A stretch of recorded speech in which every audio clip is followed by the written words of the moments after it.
the achievements in epilepsy are enormous on every level. Neurology is one of the most important, or brain disorders are one of the most important disorder group from a public health perspective. Psychiatric disorders, neurological disorders, and so forth, they all come together. And epilepsy is an entry point for identifying key problems in healthcare service, in treatment, and in access to treatment.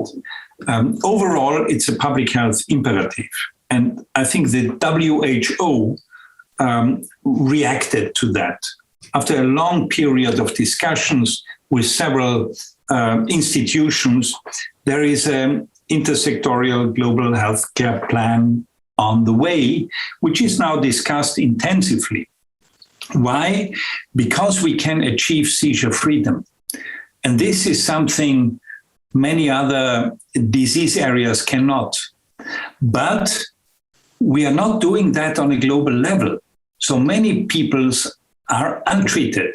They're untreated and have no access to proper treatment. And there, even in countries, when you have an extremely high quality treatment, people don't find the access in civilized, highly civilized countries. They don't get an MRI at the early instance. They have to wait for several years to be referred to epilepsy surgery. So I think there is something to do. We have a lot to give to the patients and to make them seizure-free. And patient-centered outcome are now at the heart of the decision makers.